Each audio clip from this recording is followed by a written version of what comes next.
پمینا در توایو پا بربر دی مبارک شا وگران کلم اللہ سب دا دستر دی مبارک شا وگران کلم اللہ سب دا دستر دی مبارک شا پمینا در توایو پا بربر دی مبارک شا وگران کلم اللہ سب دا دستر دی مبارک شا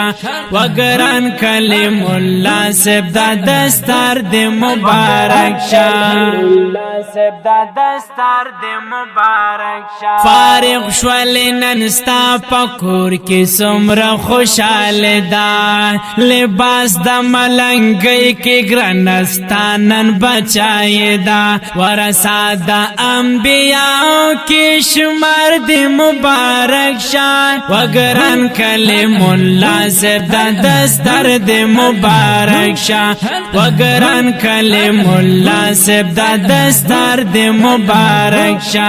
پمینا در توایو پا بربر دی مبارک شا وگران کلم اللہ سب دا دستار دی مبارک شا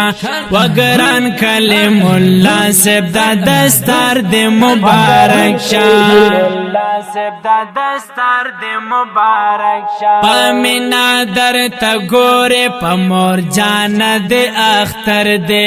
والد محترم سعید اللہ سے بختور دے دالوی رحم پتا کل جبار دے مبارک شا وگران کلم اللہ سے دستر دے مبارک شا وگران کلم اللہ سے دستر دے مبارک شا پمینا در توایو پا بربر دی مبارک شا وگران کلم اللہ سب دا دستر دی مبارک شا وگران کلم اللہ سب دا دستر دی مبارک شا خوریان دی خوشال پجامو کی نزائے گے اگران سمع الحق ظفر اللہ زڑکی خندے گے زوبیر فرحاد اللہ وائی پجار دی مبارک شا وگران کلم اللہ سب دا دستر دی مبارک شا وگران کلم اللہ سب دا دستر دی مبارک شا پمینا در توایو پا بربر دی مبارک شا وگران کلم اللہ سب دا دستر دی مبارک شا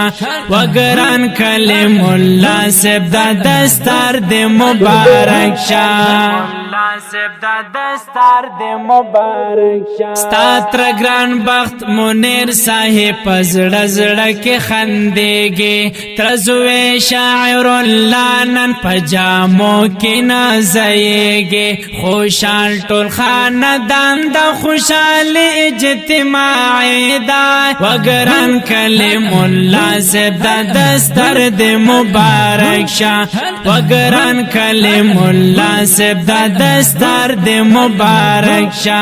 پمینا در توایو پا بربر دی مبارک شا